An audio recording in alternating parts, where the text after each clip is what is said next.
This conference will now be recorded.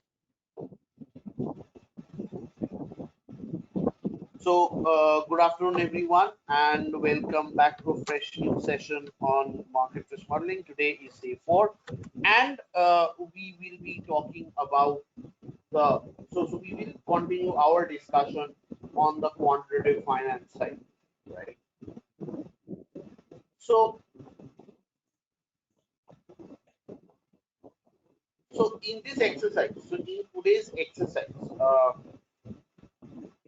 what we'll do is we will try to so in today's exercise what we are going to do is we try to understand that these mathematical specifications that we have done, how is it that these mathematical specifications will help us specify the quantitative models of markets. So we'll use asset price as an example, and we'll first look into that, and then gradually we'll talk about. So over there we are going to see how these functions would help us identify the dynamics, right?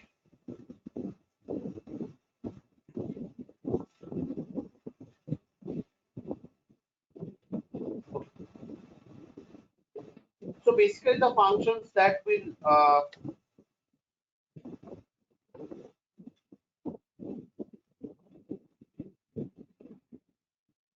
guys, just give me a minute's time. I just share the discussion. Just give me a minute.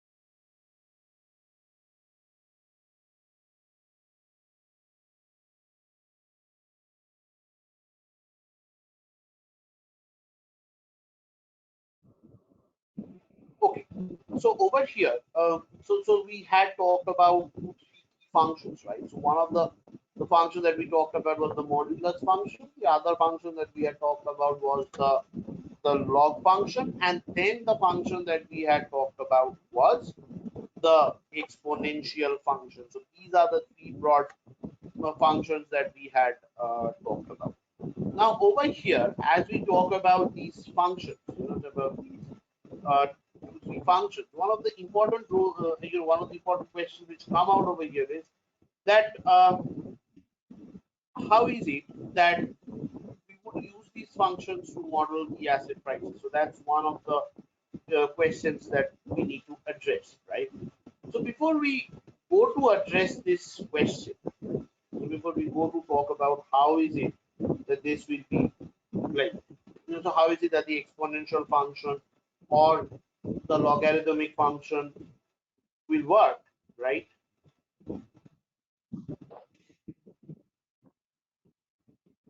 Uh, so how is it that this exponential function, logarithmic function is going to work?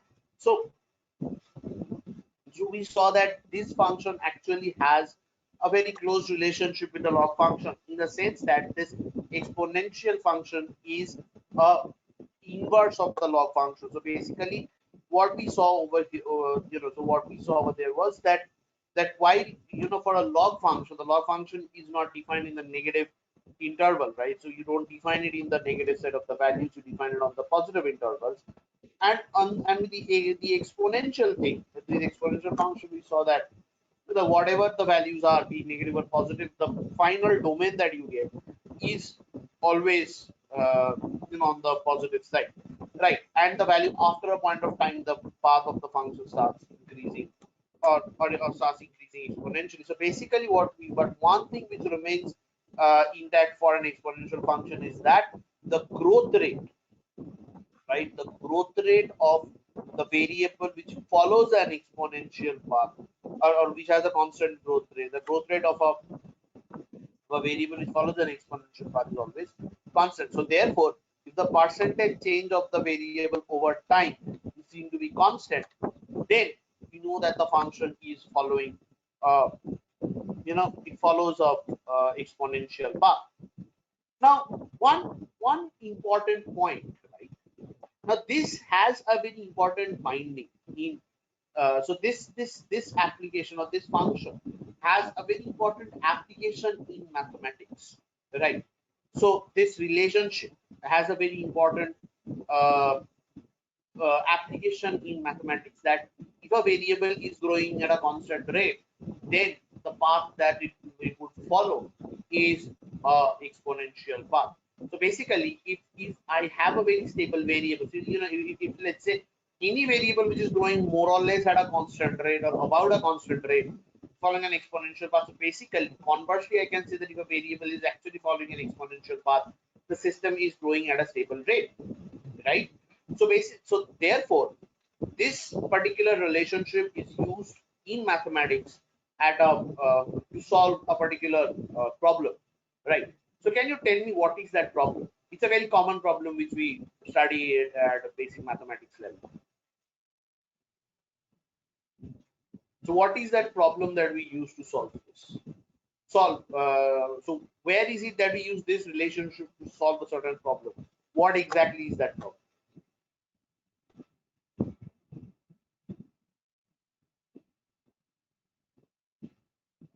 Anyone? Show up? Any idea? Can you please repeat once?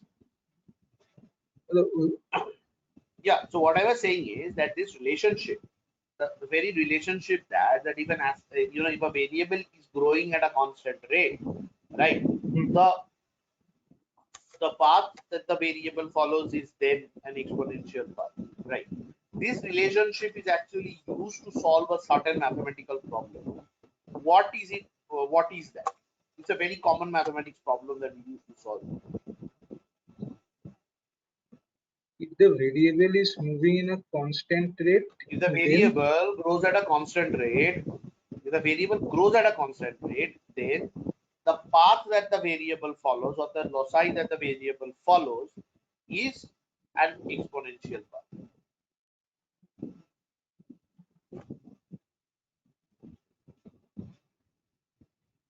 So this specific relationship is used to solve a certain problem in mathematics. What is that?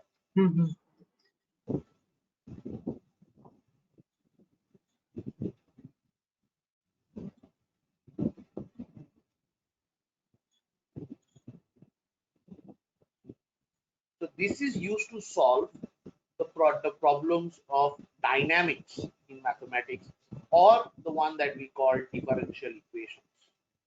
So when you are trying to solve a differential equation, so what is a differential equation?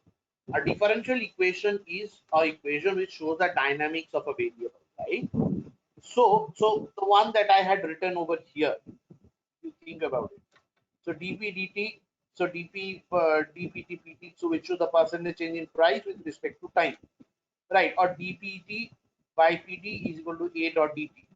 So this shows what is dpt. Dpt shows the percentage, the total change in the price divided by the price. So that is nothing but the percentage change in the price. So percentage change in price is equal to a to dt. So basically it is nothing but a into the total differential in the time. So basically if you have started at time t equal to 0 at t equal to t naught, and you have moved 10 time intervals, let's say t10, so t10 minus t0 is your dt, and every time it has grown a times, it is a dot dt. Therefore this percentage change is constant, has grown constantly over the entire period of time, right? So this itself is a differential equation, right? So basically we have to solve these kind of equations, or when you're solving differential equations, there are two solutions which are there. One is which is called a particular solution. So over there what you do is you find out an equilibrium point and you try to put that solution and try to solve for that. So that becomes your equilibrium. Now the system revolves around that equilibrium, fluctuates about that equilibrium point, right? So to find out that locus or that trajectory, what you do is you put in a complementary solution. That complementary solution, we always used to put it as yt equals to a e to the power of at. So or mx to the power of t, something like this we used to put. Okay, so that's an exponential function. So that shows that the key assumption of this solving this differential equation is that assuming that the variable has an exponential path, that is the growth rate is constant, that is it's a very stable kind of a function. This is how you solve the differential equation. So you derive that path, right? And then we used to put in restrictions to ensure that the solution converges to a point. That's a very basic. That's a very basic of optimization theory, right? Or differential optimization, when you are kind of trying to assess the dynamics of a variable across discrete time or continuous time. So when you are solving differential equations, the particular solution, the complementary solution that you always try is a e to the power of it. So so this relationship has or is one of the founding basis of solving a differential equation, or for that matter a difference equation. Now understanding of difference and differential equation will be very key to us, key to our exercise, because when we are assessing volatility, or volatility in returns or some or variables like this, so where when we're trying to assess or quantify the riskiness, that is where this particular path or this particular framework or this particular function or this form of a function is going to come into play massively.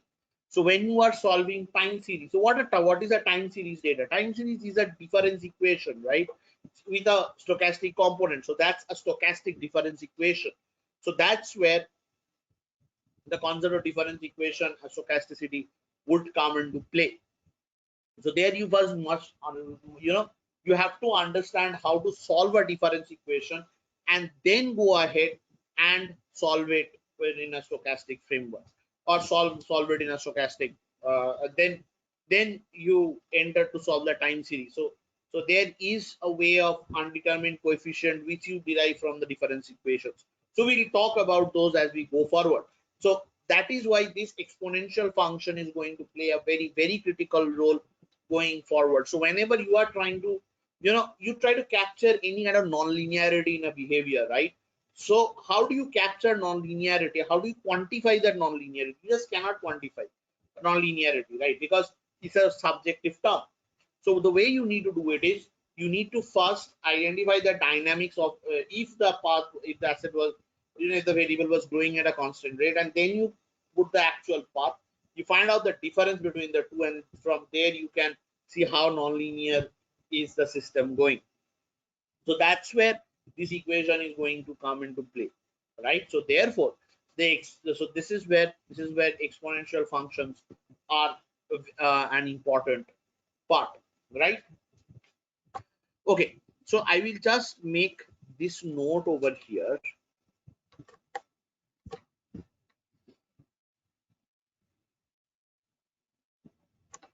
So it says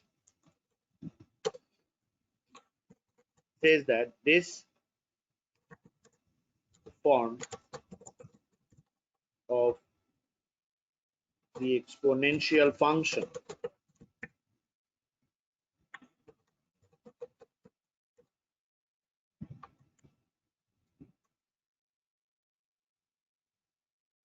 this form of the exponential function is very central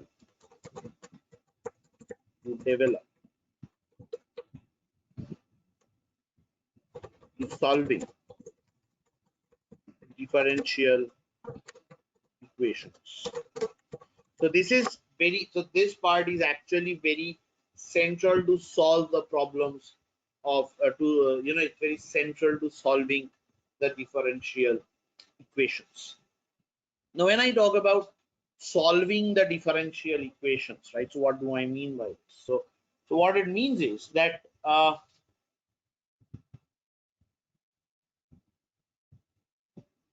so when I say this, so it's very central to solving differential equations, because this because an underlying assumption of differential equations is that the variables are variables whose path or whose dynamics are being expressed through differential equations is nothing but, or is growing in a constant rate. Solving differential equations and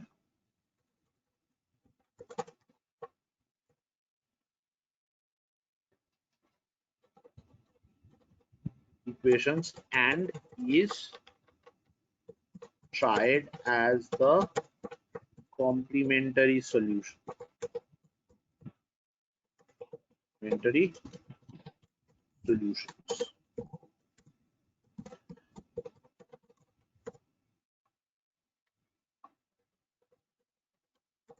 The underlying assumption of a classical ordinary differential equation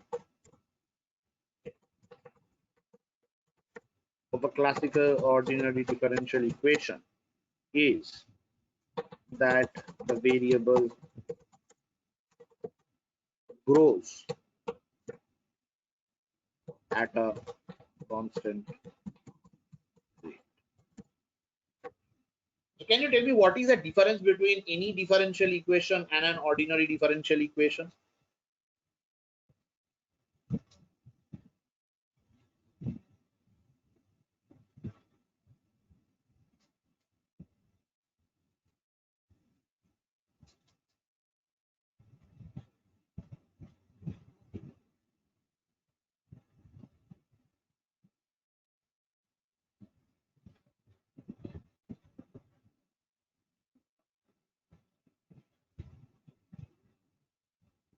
Like you have mentioned, in ordinary differential equation, the variable is growing at a constant rate. Is it the difference?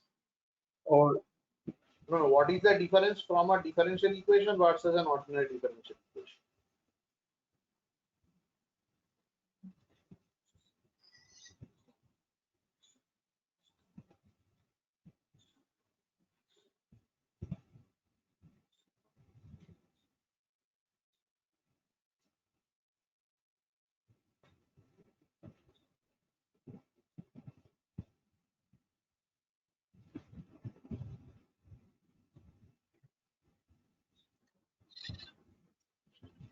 I think I need to revise those things.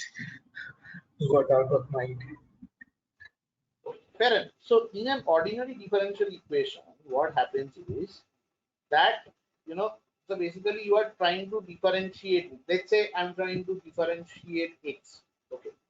So let's say I'm trying to differentiate a variable x and I want to understand, okay, how is that variable x moving across this, across time. Okay. So it is dx dt. Now this dx dt, x dot t as we say, is a function of x itself. So generally what happens when you write any so the normal differential equations, when you write it as dy dx, okay, and then you try to solve y in terms of x. In an ordinary differential equation, you have an x dot is a function of x itself. So basically dx dt is equal to function of x and t itself. So that's the basic difference. So if I have to put it in words, so an ordinary differential equation is ideally a differential equation containing one or more functions of one independent variable and the derivative of those functions. So basically, let's say you have x dot. So x dot is a function of x and time. So basically, let's say I'm trying to plot the asset price. Okay. Now the asset price, or let's say I'm trying to plot the interest rate, the change of the interest rate. So what I'm saying is that as your interest rate changes over time, right? So as interest rate changes over time, that change itself is a function of the interest rates. So basically, what happens is the interest rate today will obviously have some impact on the rate of the change. So variables where you have reinforcement mechanisms or where you have feedback mechanisms working on, like let's say for foreign exchange market, let's say for a let's say for a foreign exchange market, or let's say for a for any kind of asset price movement, equity price movement, let's say for a bond price movement or anything. So where the price of this affects the price of it tomorrow, right? Let's say in a traditional market, let's say you go to the fish market, or you go to the gold market, right? So when you go to buy gold, so the price of that gold has today is obviously a function of the price yesterday. So the rate of change will always depend on the price of gold itself. If you're trying to model that kind of a dynamics, then that is a ordinary differential equation, right? For a constant rate, what time? Fine. And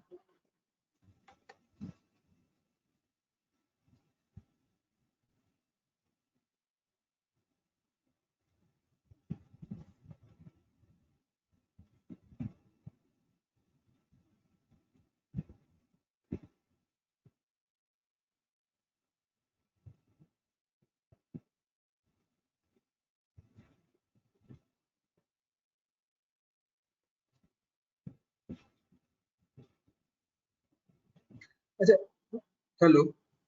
Yeah, 10. One thing I'm just confirming. Ki for a ODE, so like you said, ki the dx dt it will be a function of x and the t, right? Not necessarily only x, and that can be a function of x dot t, or the previous x dot t's and t. But t is not generally an explicit function. It's not an explicit function of time. This does that x changes as time changes. So it's not that because x changes, time will because time changing x will change. So time is not an explanatory factor in that equation. Let's say the rate of change today, right? You go to the gold market, right? You go to buy gold. You see that price has gone through a sudden change. So that change is driven by the price, the current price of gold, the spot price of gold, as well as the historical changes that gold has gone through. So if there is a feedback mechanism, which is there is a positive feedback mechanism which is working on that asset, and like which works on most of these asset market products, right? So which helps you in triggering the price. So the rate of change tomorrow will be a function of x, as well as the historical x dots of some historical x dots and t.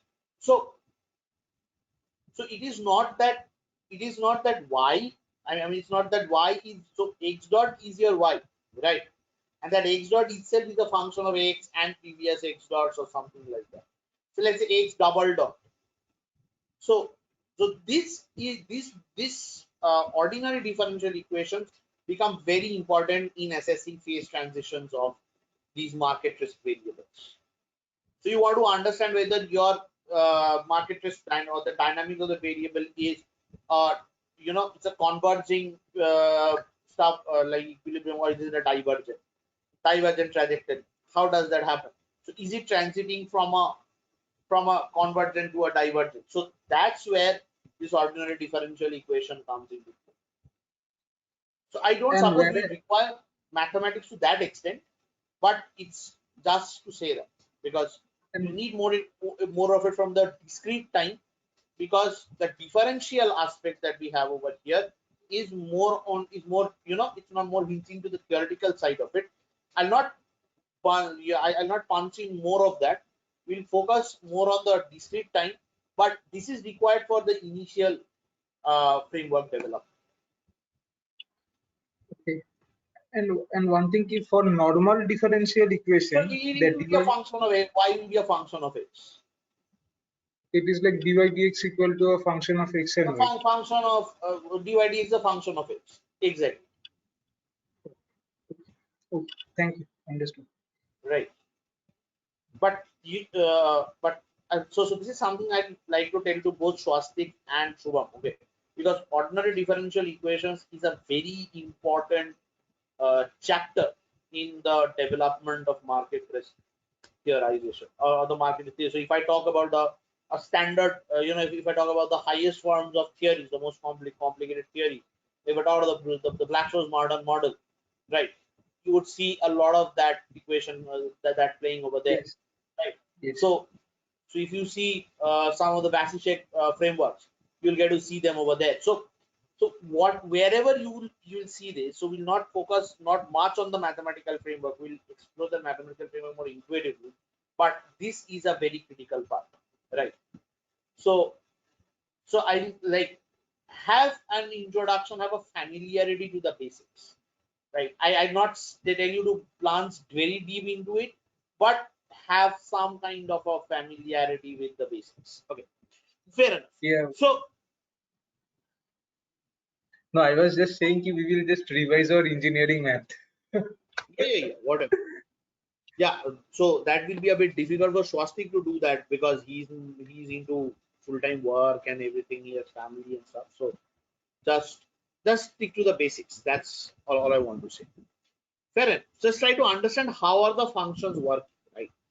Because I'll try to build the thing as much as possible. As for Shubham, you would have a slightly more bandwidth because after work you don't have anything to do, so you can like yeah, because you don't have other responsibilities that Swastik would have. Yeah. So fair enough. Okay. So let's move on.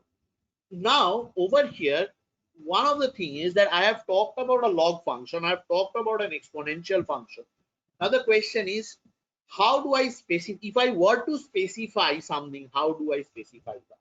Like, so how do I specify a mathematical formulation for these asset price variables using, sorry, for the market risk variables using these log function and the exponential function? And how do I look into them? How do I simulate them? So that is something that we will try to talk about. Okay. So let's try to understand.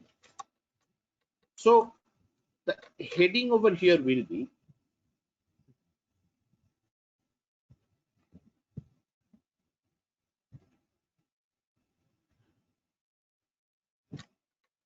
okay. So application of the modulus, put it the log function,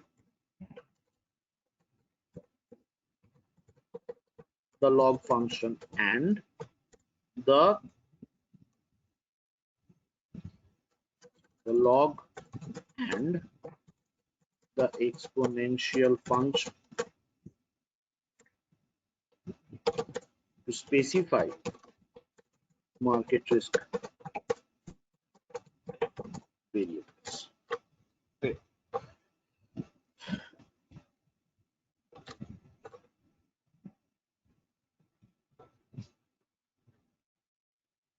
Specify the dynamics of market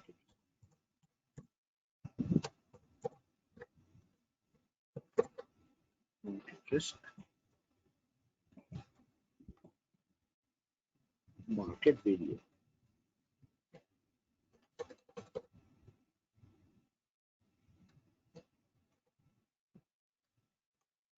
The market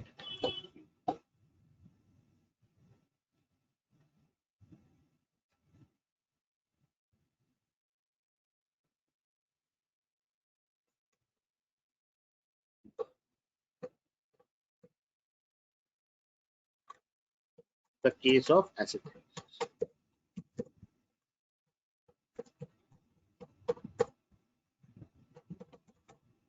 Asset price. Now, what we'll do is I'll take up a very so I'll talk about a asset price formulation, right? And from that asset price formulation, we'll try to figure out some important description. Okay.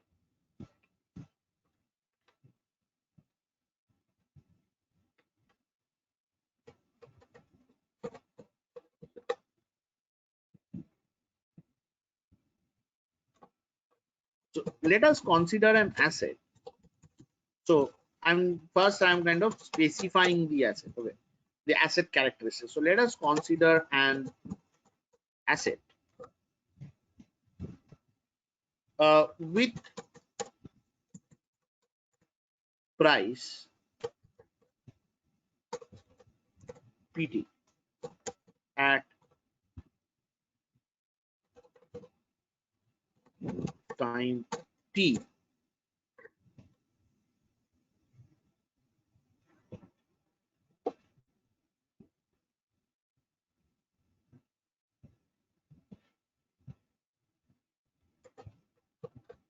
belongs to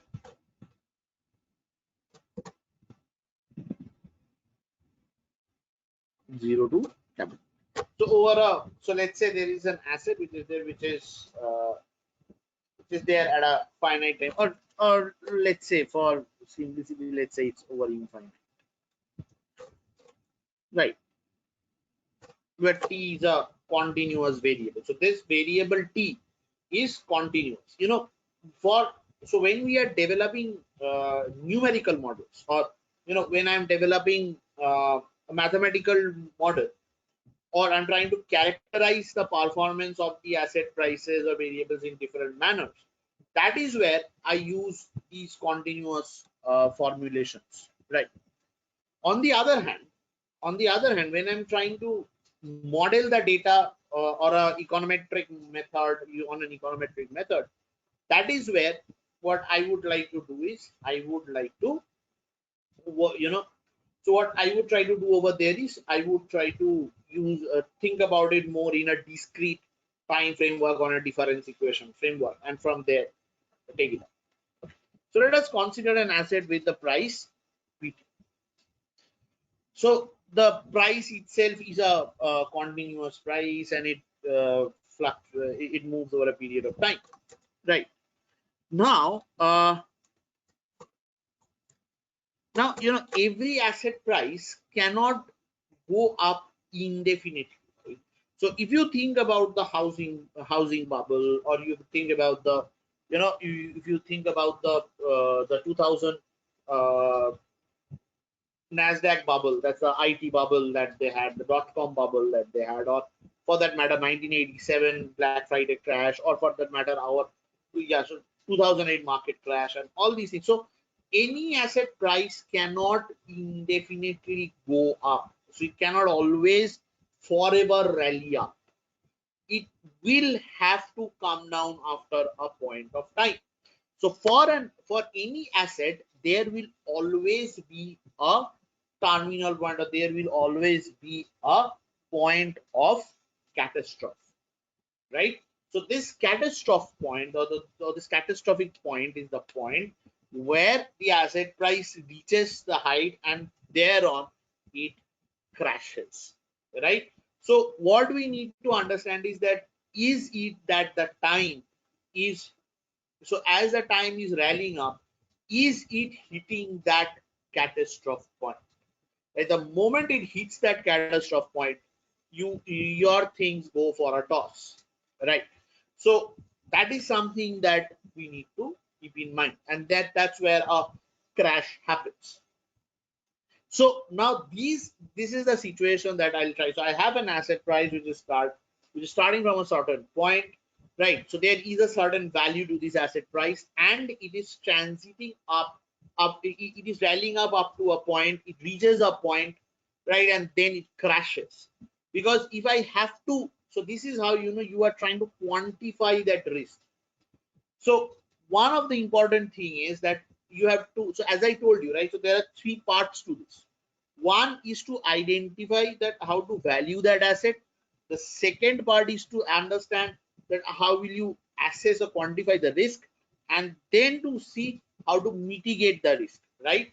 So when I'm doing this mathematical formulation, I'm not talking much about the valuation side. I'm saying that fine, you have an asset which is set a price at a certain price P, and there is a certain trajectory to this. So there is a certain rate of increase of this price, and so on. Now what I am saying is that, now what I'm trying to see is I'm trying to simulate that, okay, this asset price is going up, it reaches a point of catastrophe, and it crashes down suddenly. So when it crashes down, it again comes back to the price where it was, the price at where it was issued, and so on. So over here, and for that rally to happen, I must have some coefficient. I must have some cooperation among the agents, or there must be some cooperation component involved into that. So that's something that we are going to talk about. Okay. So the first thing that I'm specifying over here is that the asset price is P2. Now, the asset is or the fundamental value of the asset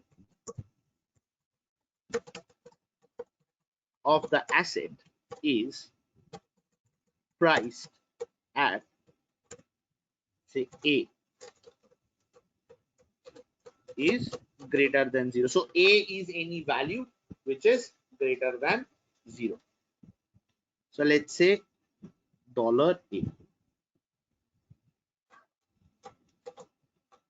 So $A.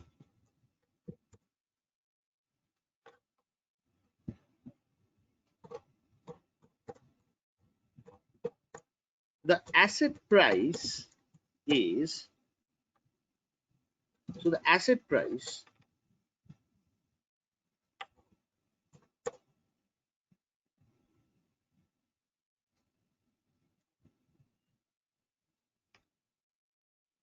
okay, there exists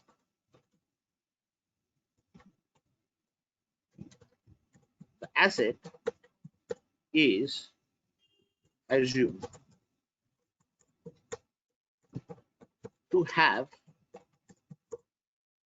a point of catastrophe.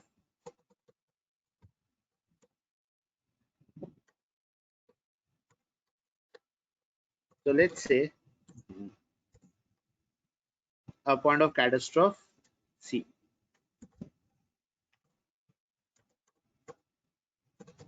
reaching whereby reaching that point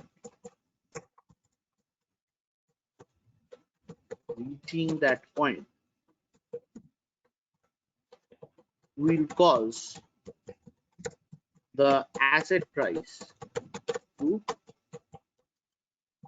crash. Right? Now, for the asset to accelerate up to that point of catastrophe, for the asset to accelerate up to the point of catastrophe,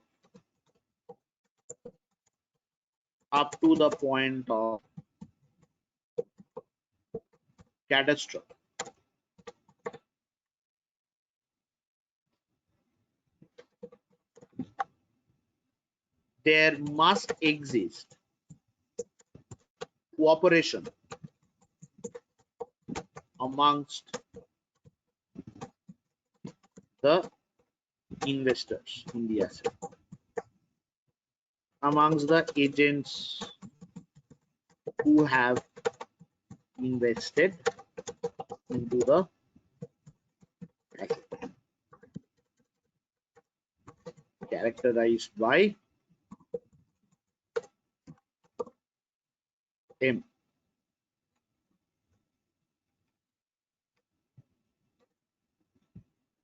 Characterized by M, which belongs to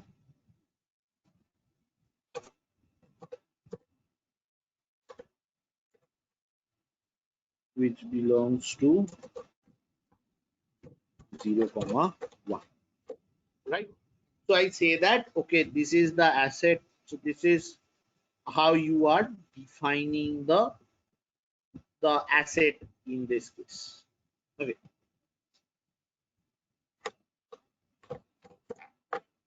Now what I'll do is, so over here now, in order to represent this, or if I were to represent this, now if I have to, estimate something, I first have to represent it mathematically. Only then I can go and develop, the models, right? So before I do that, I first need to explain this, or I need to first capture this relationship.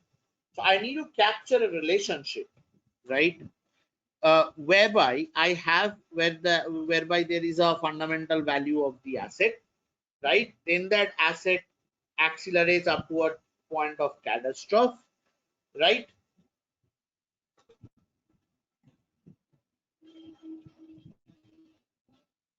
And then once it reaches that point, the asset, so once the asset will reach that point, it will crash, right? Okay. Now this formulation that I am talking about is a very famous formulation. It's called the Johansen Leodite and Sornette specification of asset prices. Then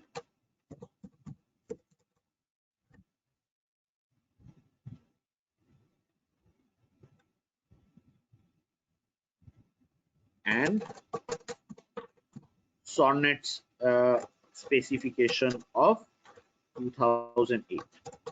So this specification was done. So this is found in the literature. So there is this paper, so whereby they talk about this form of this asset price, whereby, so this is the Johansen Leodite Sornette specification.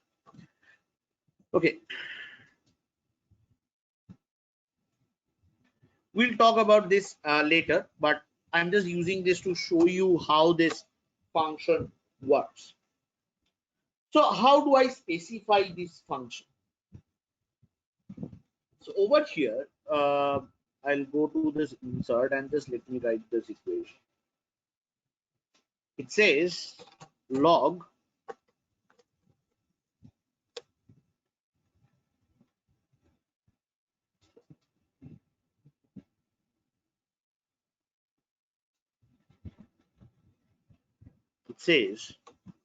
log pt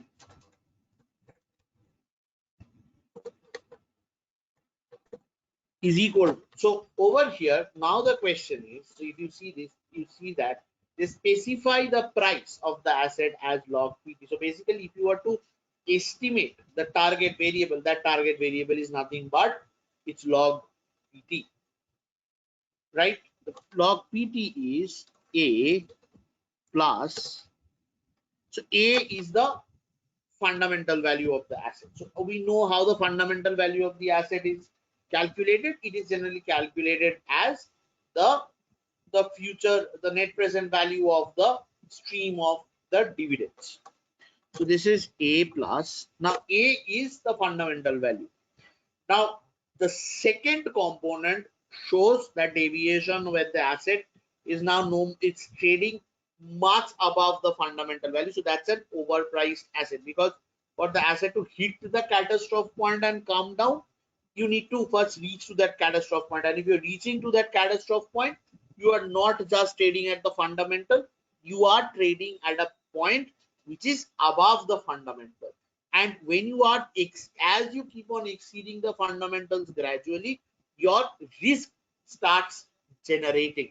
So the risk of this asset would come from the pattern of the volatility, which is nothing but the rate of change, would come from the returns fluctuations, or the volatility in the returns, which can be traced from the return series, which is nothing but the percentage change in the log in the price. So basically, if I do a derivative of this log pt, what I'll get is dpt by pt, which is nothing but the return.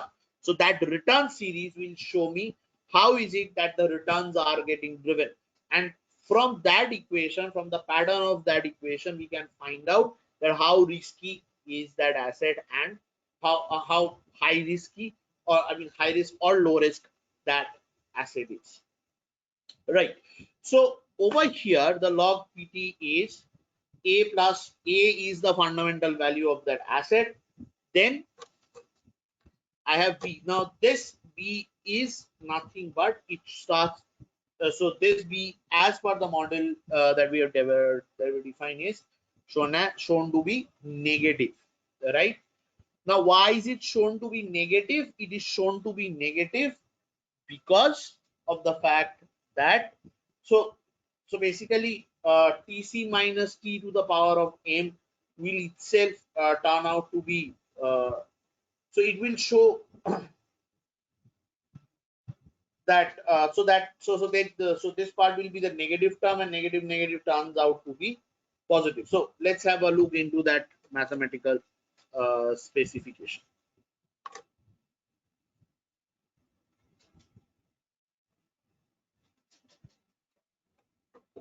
So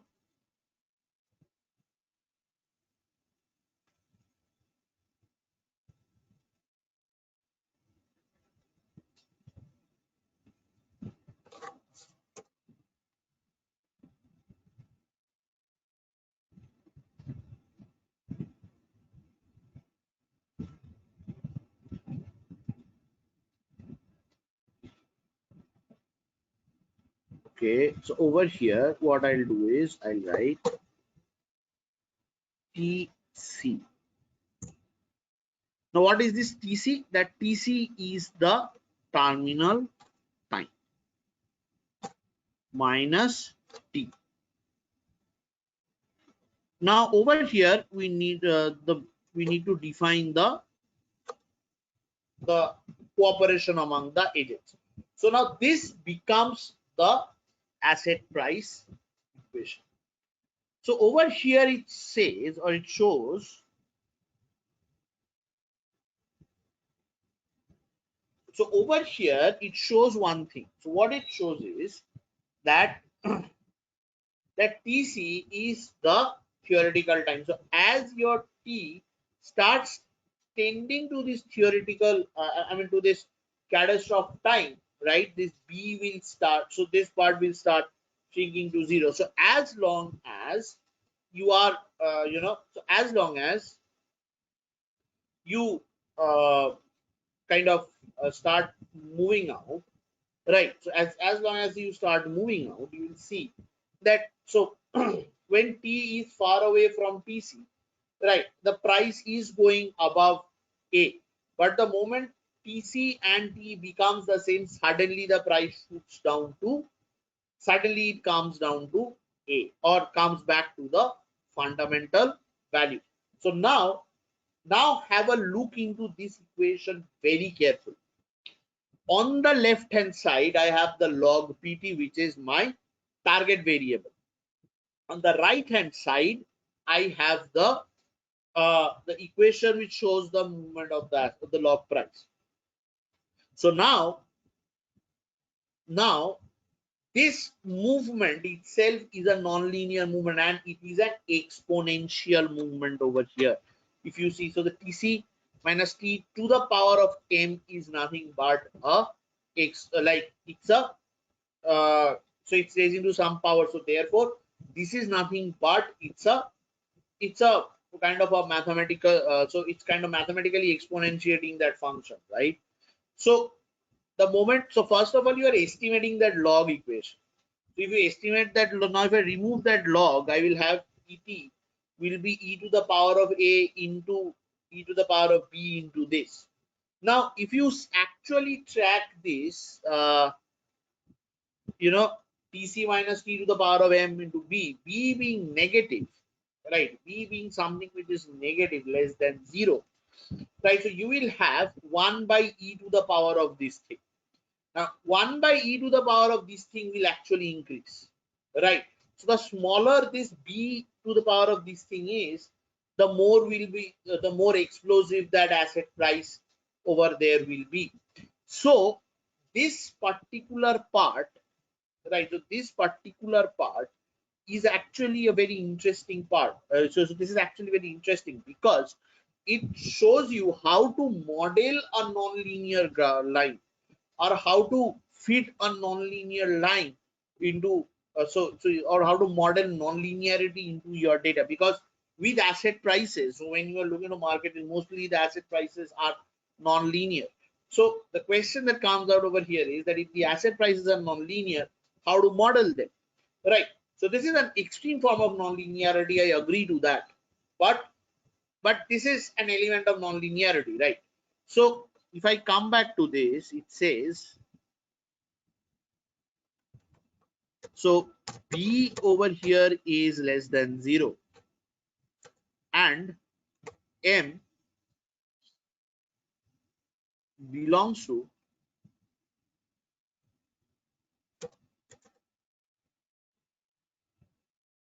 m belongs to 0, 1.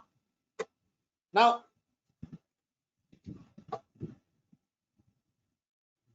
observe this equation.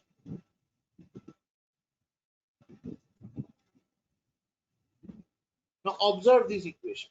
Now in this equation, one thing that we can clearly see is that I am trying to estimate the log of the price, right? Now as TC is tending to T, log PT will tends to A. Now because I'm trying to estimate log PT, therefore Pt is the exponentiated value of this. So the closer Tc starts getting to T starts getting to Tc, right? So the second part, e to the power of b and that component will start blowing up, right?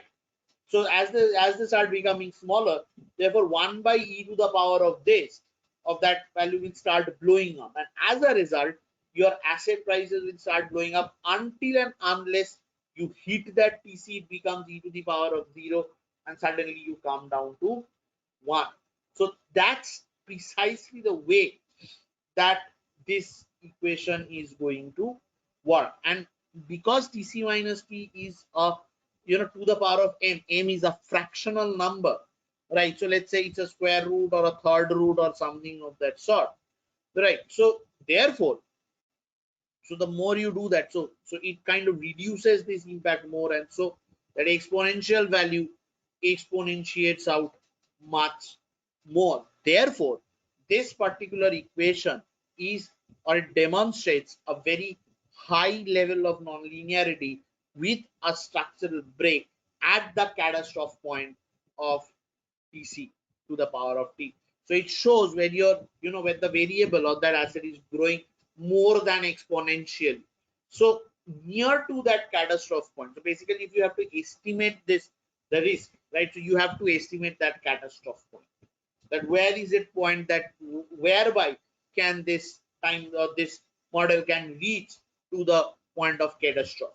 So that's the prediction part of the story, right? So that's how you need to check that, okay, this is what my asset trajectory is, this is what it tries to replicate, and this is what I'm getting to estimation. So where is it? So am I reaching to that catastrophe point? So am I in the neighborhood of that catastrophe point? So if I can make that prediction, I will be, I will be kind of close to this. So that's mostly the framework that we have, right?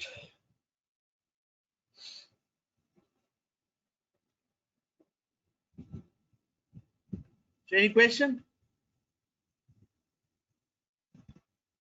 Then I'll go to dissect this function a little bit more, and I'll plot the trajectories, and we'll do the simulation next.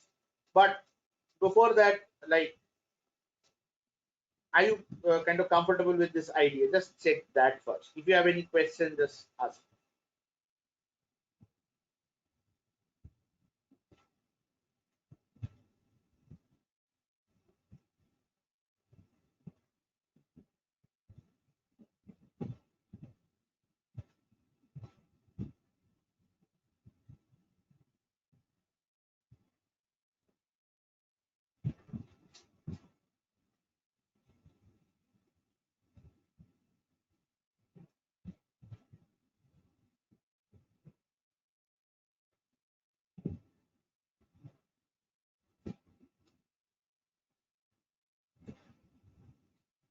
Shubham, clear up to this point?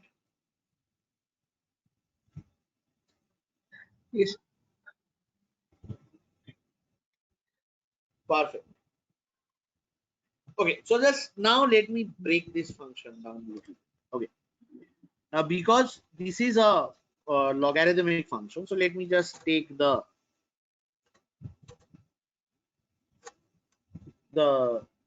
ex taking the exponential transformation on both sides. Mission on both sides.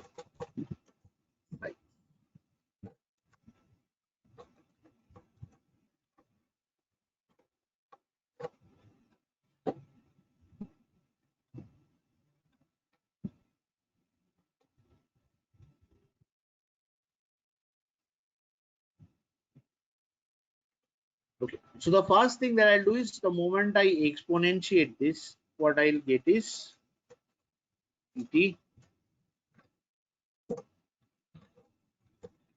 is equal to, now we'll do this,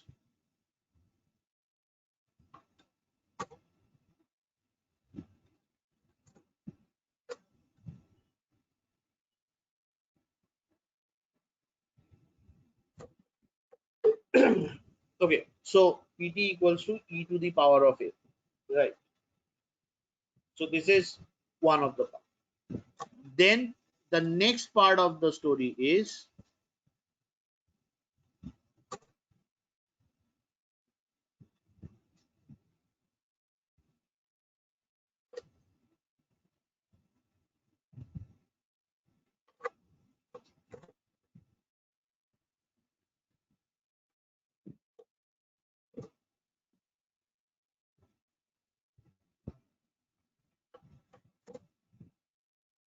okay.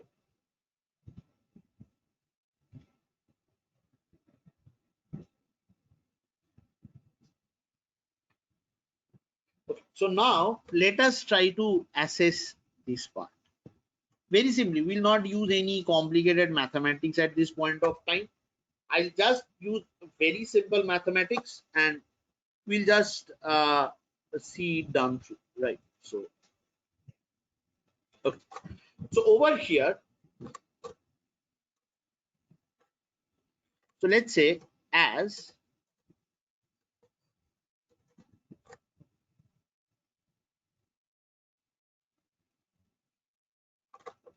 as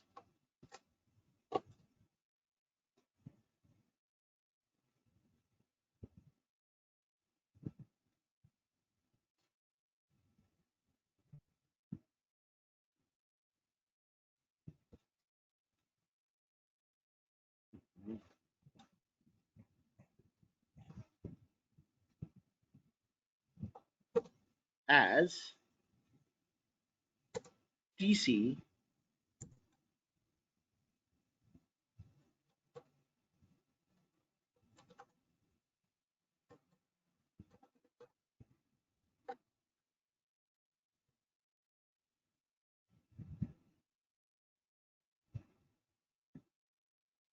as TC tends to T, right? The PT will start tending to e to the power of a.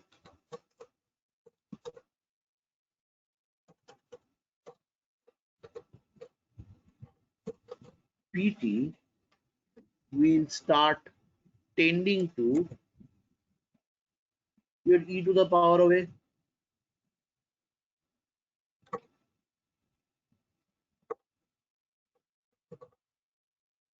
Right. So that means, so this implies that at t equals to, as TC becomes equal to T, right, there is a sudden fall. So the moment it becomes 0, you directly reach to A. So there is a crash. So there is a crash which occurs when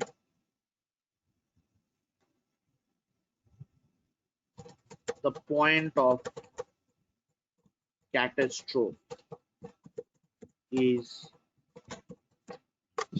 so as the point of catastrophe is reached, as you hit TC, you suddenly crash. But what happens before hitting that TC is what is most important. So the most important relationship to explore, is what happens before the point of catastrophe is reached. So before the point of catastrophe is, so how is it that this happens? So before the point of catastrophe is reached, so how is this behavior, or so how is this behavior happening? Now the trajectory of the price is driven by e to the power of b TC minus e to the power of m, right? Now given that b is less than 0 and TC is tending to m, right? So this part, the second part, will be exploding or will be an explosive trajectory before you hit that terminal time. So in the neighborhood of this, in the neighborhood of that catastrophe point, or as when you are close to this catastrophe point, this trajectory will be an explosive trajectory. So the trajectory of the asset price,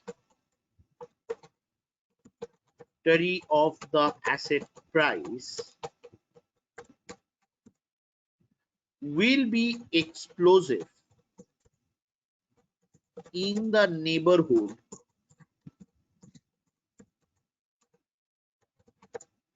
so this asset price, the trajectory will be explosive in the neighborhood of the point of catastrophe, in the neighborhood of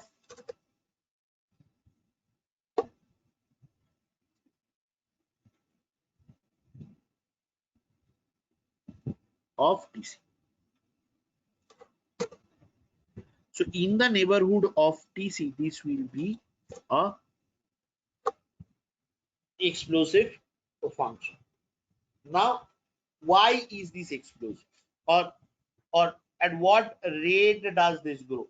This is something important that we want to understand, right? So how is this price of this particular part kind of growing? How is this log path growing, and what exactly is the dynamic? So for doing the dynamics, we need to look into the first order and the derivative, the second order derivatives. But before we look into that derivative, we'll try to find it out through a very simple simulation, right?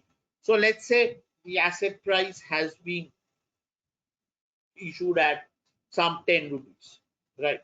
Now I have a trajectory. I have a certain trajectory over there, right? Let's say I have a trajectory of some number of months.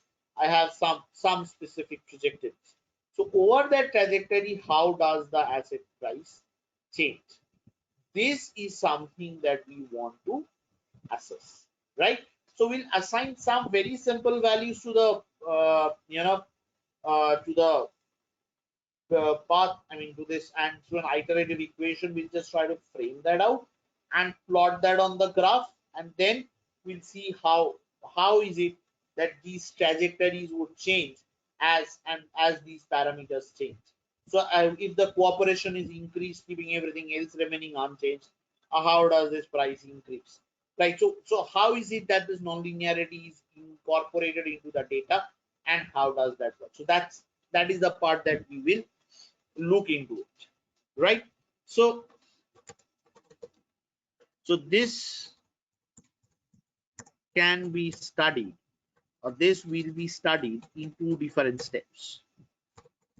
Be studied in two different steps.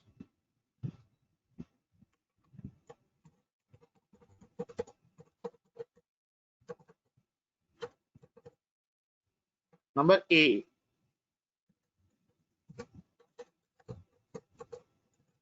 first, a set of simple mathematical simulations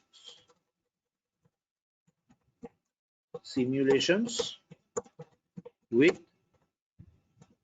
arbitrary values. And B is second,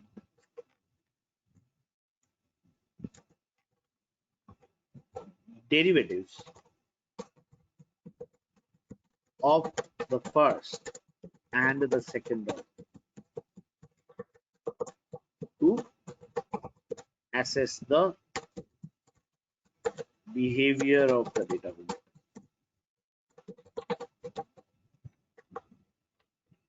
To assess the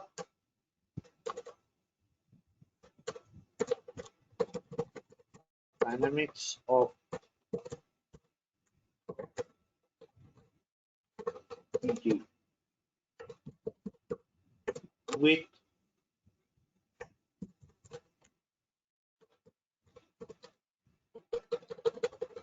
and its response.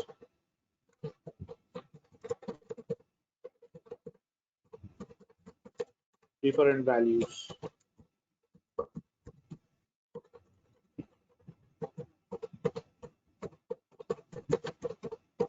Parameters. So this is the part that we are going to.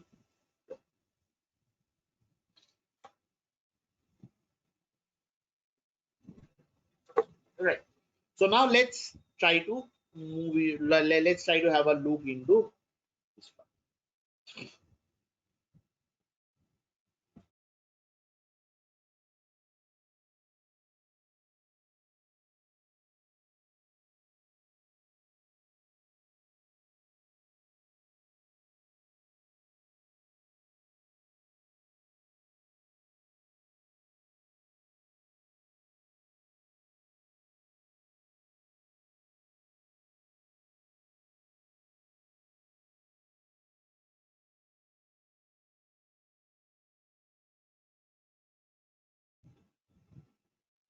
So over here, what we'll do is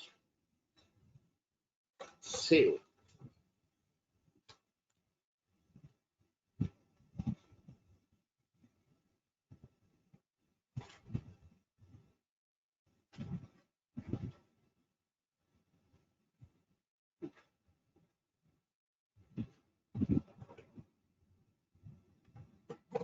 so the first thing that we need to show over here is time.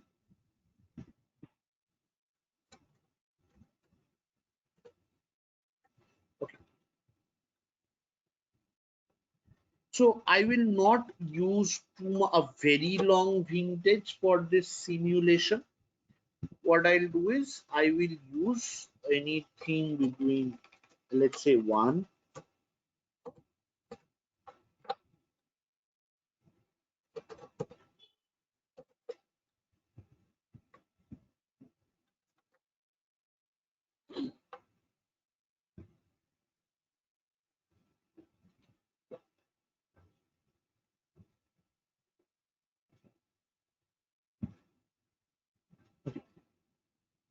So let us say that this 10th period is the one that I have assumed to be my critical time period.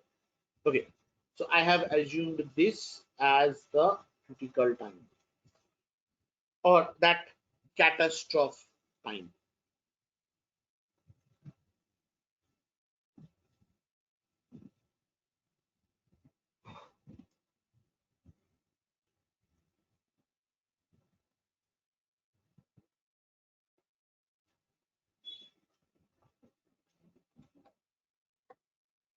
So over here, the logarithm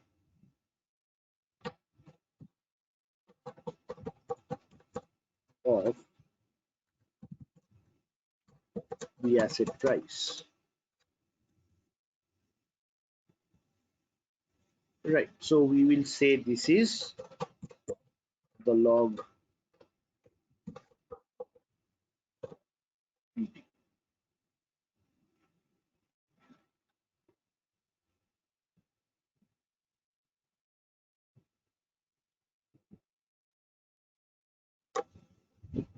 Then over here we'll have exponentiating exponent of the asset price.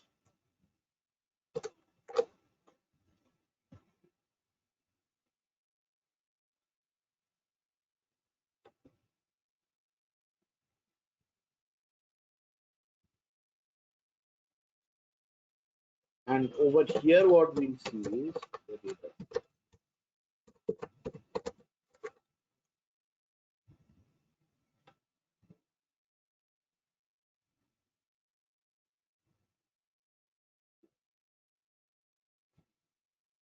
So the table 2 over here will be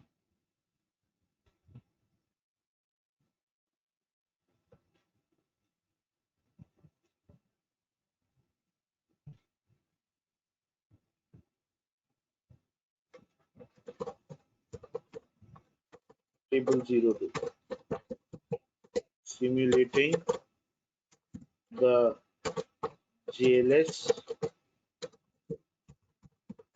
asset price trajectory.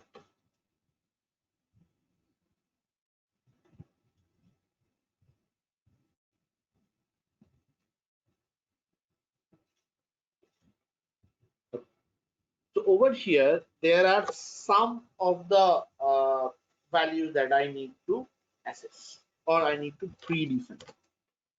So over here,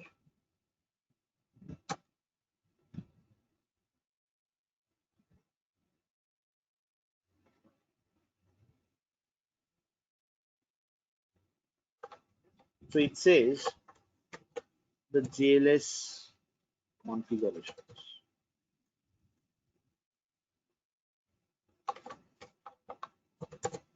JLS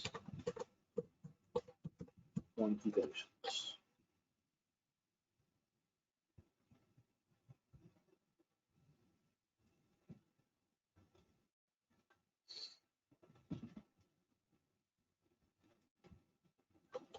So the first thing that I have over here is the value of A, then I have the value of B, then I have the value of M, and then I have the value of the terminal point, right? So A is your fundamental value,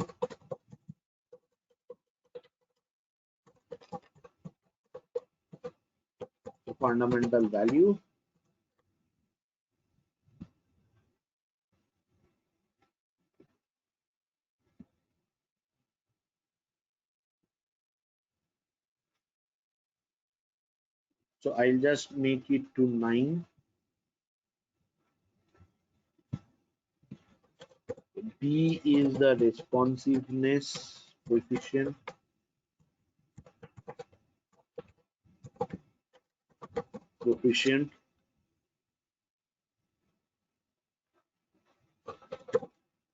M is the cooperation coefficient,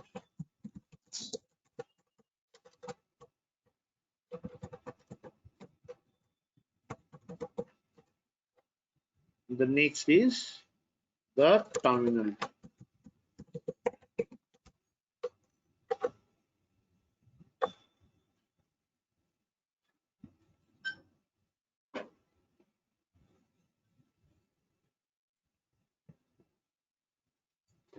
Okay.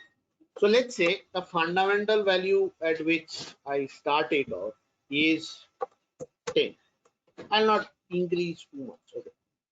The responsiveness coefficient is, I'll put it at 2. The cooperation coefficient, I'll put it at 0.4. And the terminal time, I'll put it at 10. Right? Now, these are the specifications that I have already done. Now, the question that comes out over here is, so let's say if I want to do it for a set of specifications, then we can arrange for that as well. Right? So, but we will try to do that out over time.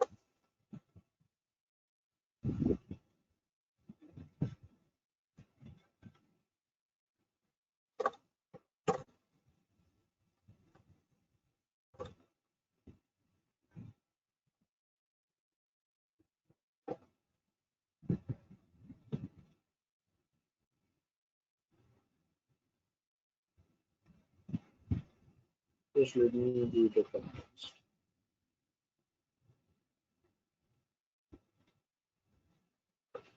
Okay, so let me start off with the fast price. Okay. You start off with your fundamental value. Because this is a hard-coded set, I will just put it here.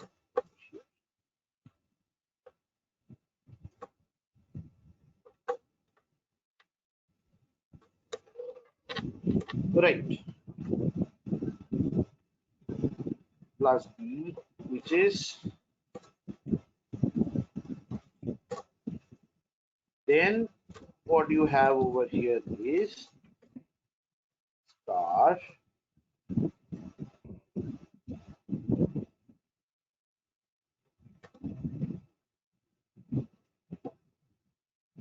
your TC minus this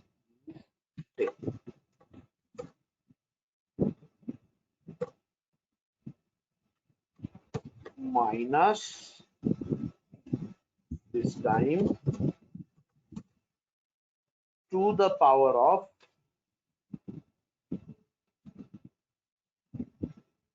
your cooperation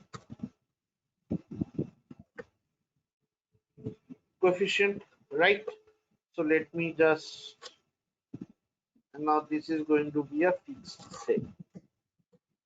So the only varying thing over here is the time, right? So all you can see is that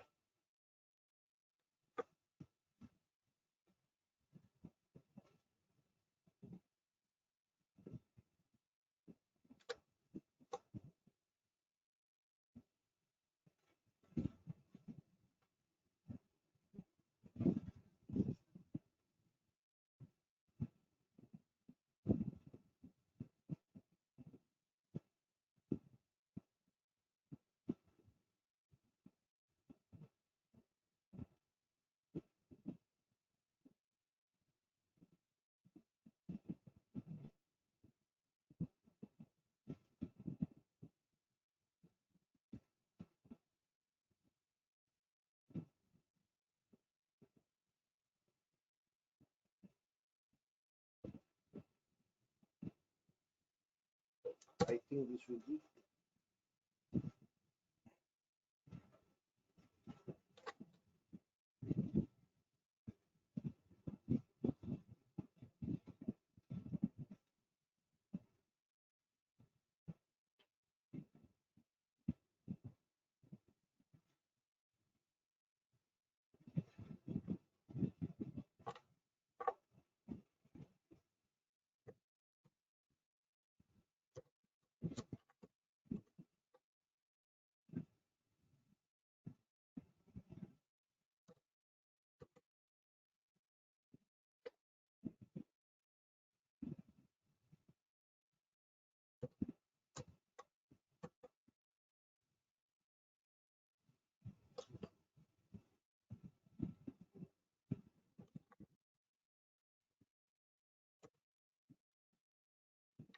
sorry.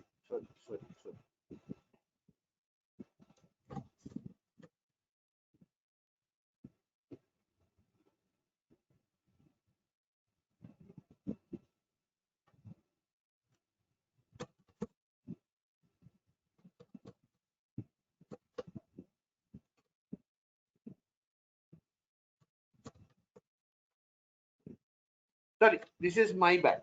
This was my bad because the price that I had taken over here, right, is so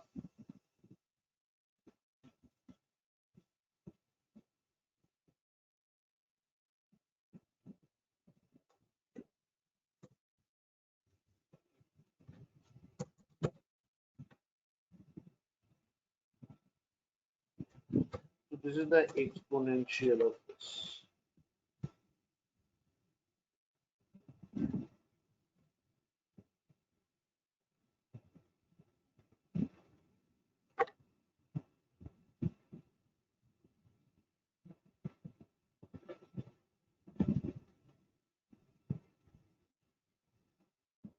Okay, hold on. I think this is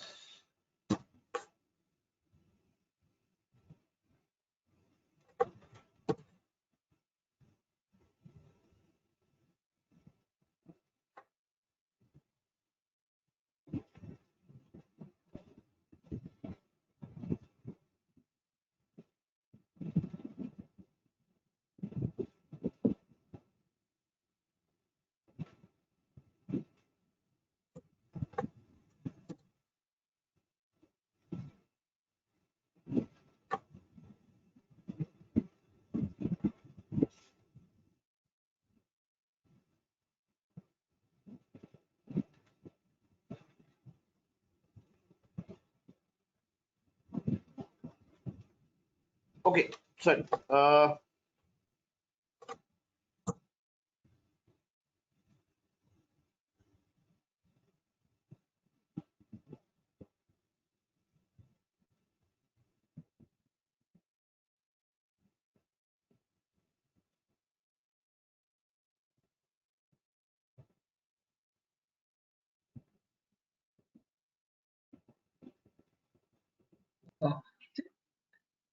So hello.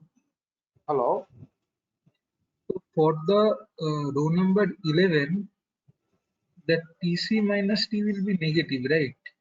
Right. So it will not give you a number, right? So it will become an imaginary number. So therefore, it will not generate a number over here. Uh,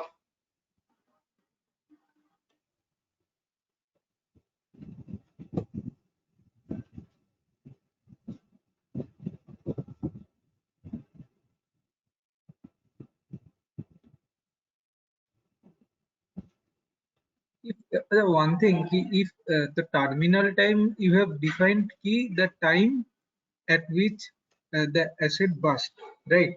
right. Right. So where you reach the catastrophe point. So what I'm Okay. unable to give you is so okay. So just anyways.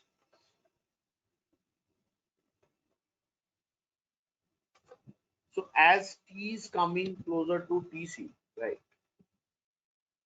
So if I keep on increasing the operation, just let me take it at close to 9.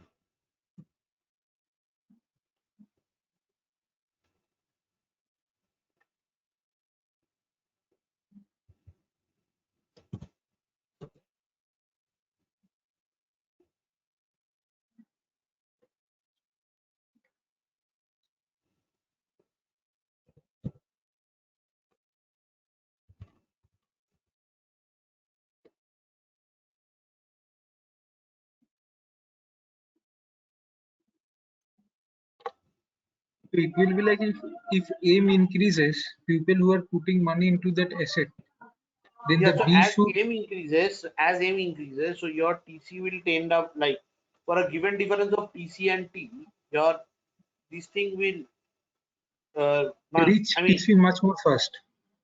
correct for a higher value of M. So no, as TC tends to I mean as your time tends to your catastrophe point, right? Tends to that catastrophe point, what will happen is for a higher value of M, you will get a higher increase, right? So basically, what will happen over here is, okay, I will if I take the exp value over here, And by responsiveness coefficient, you mean how much the price is responding to this M, right? correct.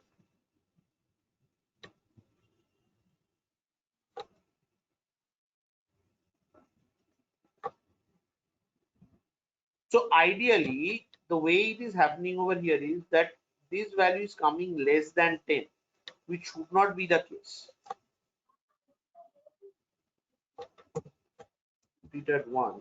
How does it look like? So whether I put it at 10 or 100,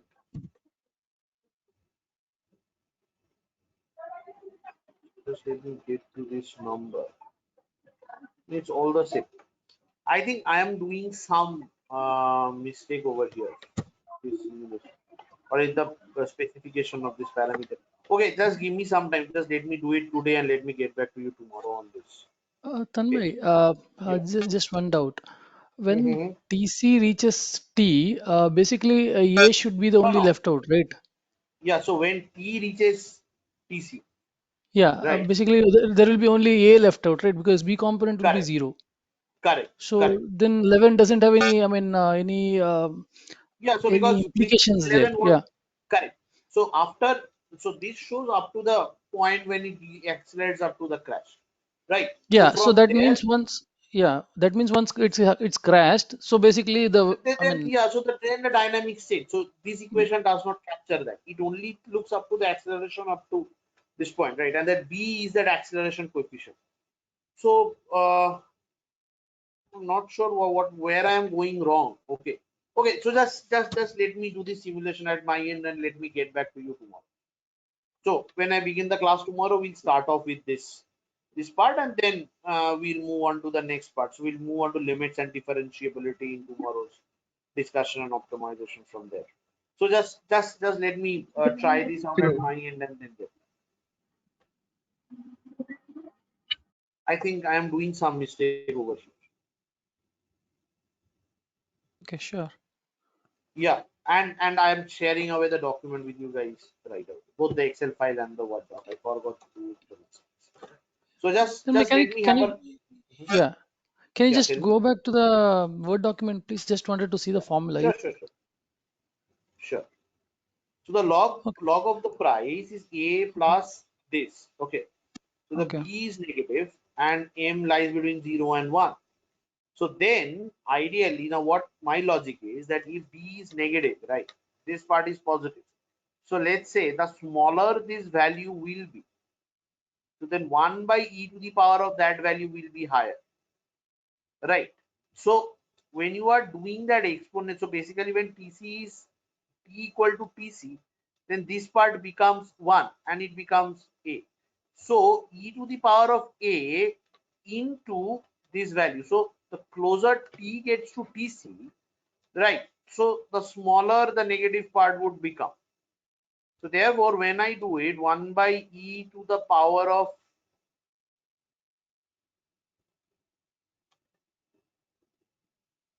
so once I do the you know like so once I do this TC minus T, the smaller they start becoming, right? So you will have a minus over there. Let's say I have minus 3. So I do 1 by e to the power of 3, right? So,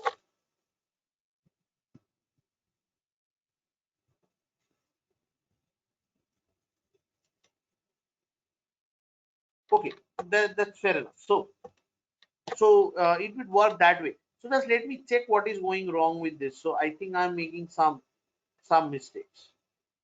So that's why this problem is kind of popping up.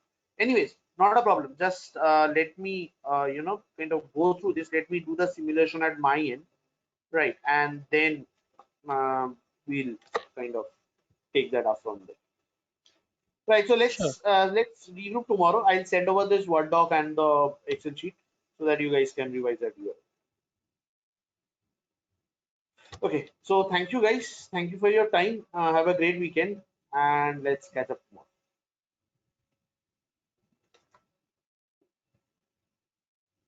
Thanks a lot. Thank you.